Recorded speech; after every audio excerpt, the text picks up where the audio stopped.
Good morning. It's March 30th today, and we're in Deuteronomy chapter 13. And there's a part that I think is really important for understanding a New Testament concept that comes here from Deuteronomy 13. I think we often wonder, why were the Pharisees and Sadducees and teachers of the law so against Jesus in the New Testament era?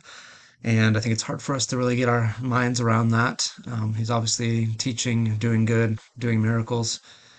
But there was a very high standard that they were supposed to keep, according to Deuteronomy 13, for somebody who would come along doing the kinds of things that Jesus did. It says this: if a prophet or one who foretells by dreams appears among you and announces to you a sign or wonder, and if the sign or wonder spoken of takes place, and the prophet says, let us follow other gods, gods you have not known, and let us worship them, you must not listen to the words of that prophet or dreamer. The Lord your God is testing you to find out whether you love him with all your heart and with all your soul. It is the Lord your God you must follow, and him you must revere. Keep his commands and obey him. Serve him and hold fast to him. That prophet or dreamer must be put to death for inciting rebellion against the Lord your God, who brought you out of Egypt and redeemed you from the land of slavery. That prophet or dreamer tried to turn you from the way the Lord your God commanded you to follow.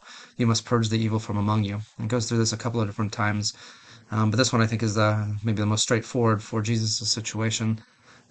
So I think they were supposed to examine him to see whether, first of all, whether he did signs and wonders, and then whether those things came true. And if they didn't, then they were supposed to pay no attention.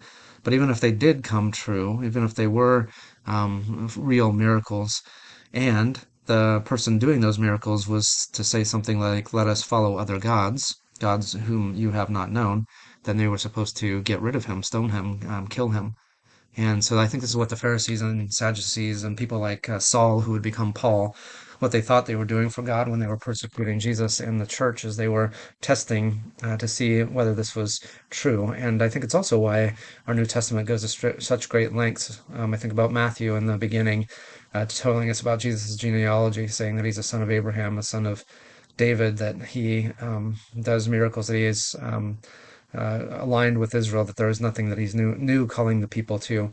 And I think that both Luke and Acts do this as well. They prove that Jesus is not starting a new um, religion. He's not out to draw people away from the one true God, that he is what the prophets had prophesied that he should be, fulfillment of prophecy. So he is still directing us to the one true God, the God of Abraham and Isaac and of Jacob. And so I think they didn't get that part right. I think that they understood Jesus to be claiming to be a new God or something other than the God of Abraham, Isaac, and Jacob, and they couldn't get their minds around not that he was doing miracles or signs, but that he was claiming to be God come in the flesh. That was something that didn't fit into their paradigm of who their God could be.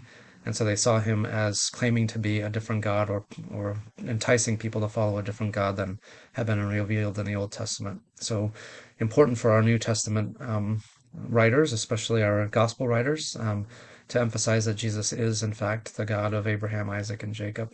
So that is it for today, but I think it's important to understand that.